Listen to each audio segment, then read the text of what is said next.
La nourriture que ta femme a préparée hier, je n'ai pas mangé, elle ne sait pas faire la cuisine. Désormais, donne-moi l'argent pour que je fasse la cuisine. Non maman, ce n'est pas normal. C'est elle ma femme, c'est à elle je dois remettre l'argent pour préparer. Alors je ne compte pas manger sa nourriture. Alors tu n'as pas faim maman. Ici c'est chez moi, c'est ma maison, et je te laisserai jamais imposer tes lois. Tu vois comment ta femme me parle? Chérie, s'il te plaît va dans la chambre. Non, trop c'est trop. Si elle n'a pas envie de rester, qu'elle se retourne au village. Depuis qu'elle est venue, elle ne fait que m'humilier et m'insulter. Qu'est-ce que je lui ai fait de mal? Pour qu'à chaque fois, elle me rabaisse. Est-ce de ma faute si je n'arrive pas à faire des enfants? Si elle est venue pour diriger ton foyer, je préfère prendre mes bagages et rentrer chez mes parents.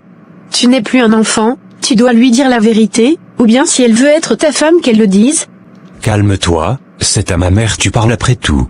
Je m'en fous que ça soit ta mère ou pas, ici c'est ma maison, et personne ne viendra me commander. Si elle n'est pas contente, qu'elle parte, ou moi je pars et je vous laisse ensemble. Ta femme est en train de m'insulter et tu ne dis rien. Chérie, va dans la chambre. C'est tout ce que tu trouves à dire. Tu veux que je dise quoi maman?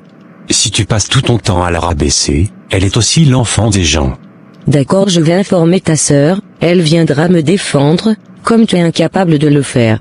Maman, arrête toutes ces histoires s'il te plaît. D'accord, entre elle et moi, on verra qui t'a mis au monde. Je préfère rentrer chez mes parents, et je te laisse avec ta mère. Vraiment trop c'est trop. Chérie s'il te plaît calme-toi. Je vais régler ça. Toujours c'est ce que tu dis, mais tu ne fais rien. C'est pas facile chérie, après tout c'est ma mère. Moi aussi je suis l'enfant des gens, je ne suis pas quitté au ciel pour tomber. Chérie, ne prends pas en considération tout ce qu'elle fait. Je ne peux plus supporter trop c'est trop. Ta sœur hypocrite, autrefois elle était en train de me critiquer avec ta mère, elle pensait que je n'ai pas entendu. À part ton défunt père, personne ne m'aime dans cette famille. Je vais leur parler chérie. Il faut leur parler, c'est la dernière fois que je te dis cela. D'accord chérie. Donc elle t'a vraiment insulté maman?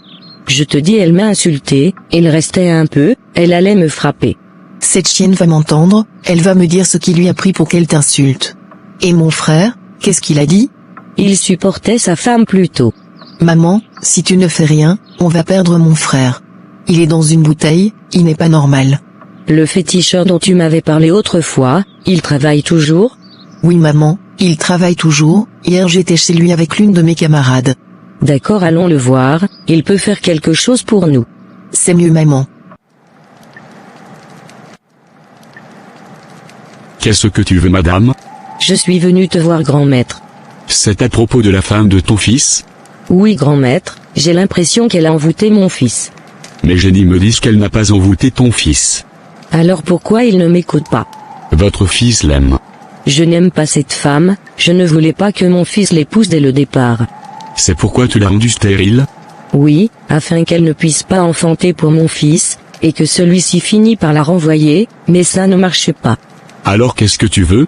Je veux qu'ils se séparent, mon souhait a toujours été que mon fils épouse une femme de notre village. D'accord, si c'est ce que tu veux, je le ferai. À la sortie d'ici, à ta gauche il y a une poudre noire, prends cette poudre, et un œuf blanc, va casser cet œuf au carrefour, en disant tes vœux, et va verser cette poudre noire sur le lit conjugal de ton fils. Tu verras les résultats dans 3 jours. Merci beaucoup grand maître. Va ma fille, et qu'il te soit fait selon ta volonté.